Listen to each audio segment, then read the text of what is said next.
I recently read the book To Sell is Human by Daniel Pink. Like it or not, we're all in sales. Just take a look at the emails and the text messages that you sent last week.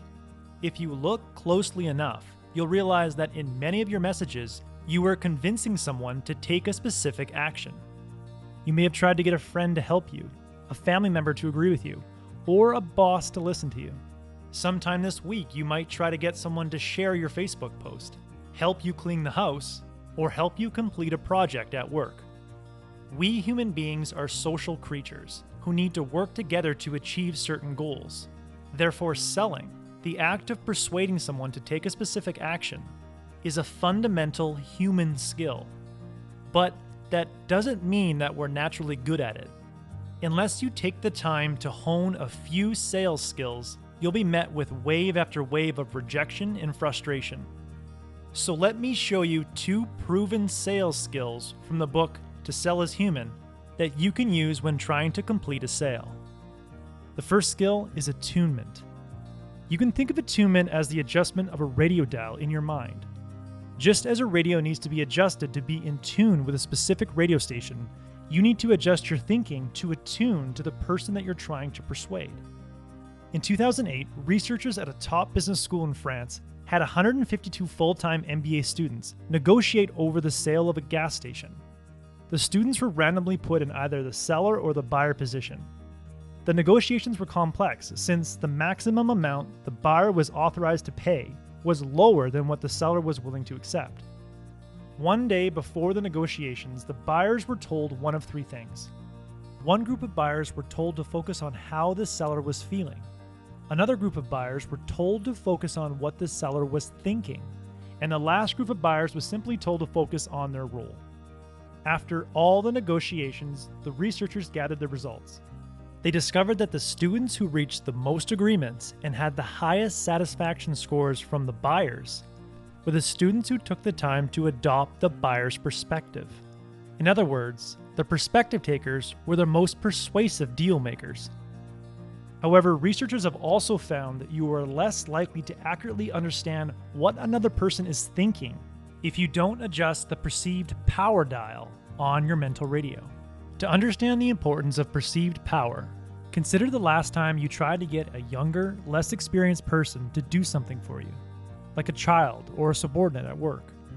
Did you really take the time to adopt their point of view, or did you just assume that they would listen to you because you were in a position of higher power? A 2006 Northwestern University study revealed that when people are primed to feel powerful through a series of power-inducing exercises, they were 3 times less likely to consider another person's point of view. If we feel smarter or more powerful than the person we're trying to persuade, we will fail to attune to their way of thinking and be less likely to persuade them. Therefore, the first step in trying to persuade anyone is taking a moment to lower your perceived power. A renowned saleswoman in the book says that we should, quote, take the attitude of I'm sitting in a small chair so you can sit in the big chair.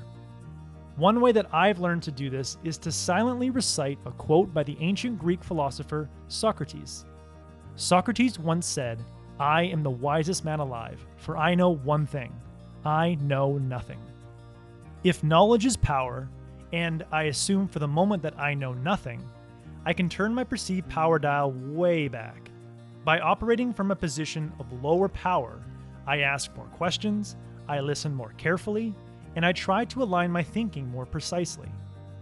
When people take the time to attune to our perspective, we like and trust them more.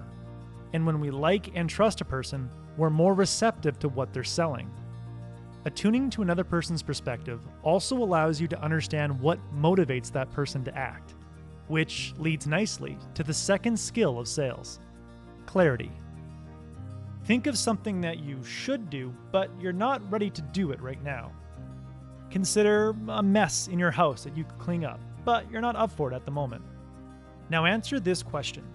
On a scale of 1 to 10, with 1 being not the least bit ready and 10 being totally ready, how ready are you to start cleaning? Take a moment to really ponder your answer and come up with a number. Now, why didn't you pick a lower number? Michael Pantalon, a psychologist at Yale School of Medicine, says this question catches everyone off guard. It's part of a technique called motivational interviewing, and it helps identify hidden motives for action.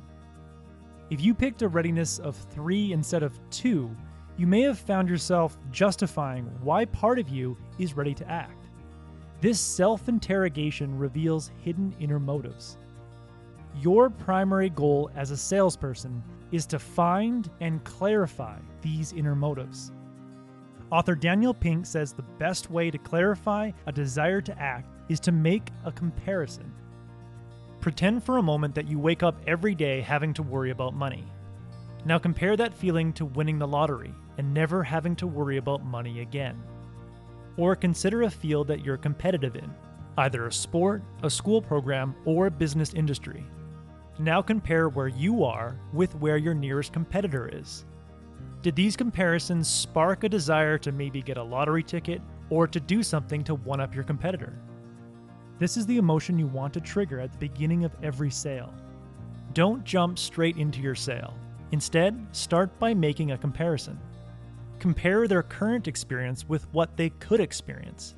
Compare what they have with what they could lose. By attuning to one's perspective, you start to understand what motivates them.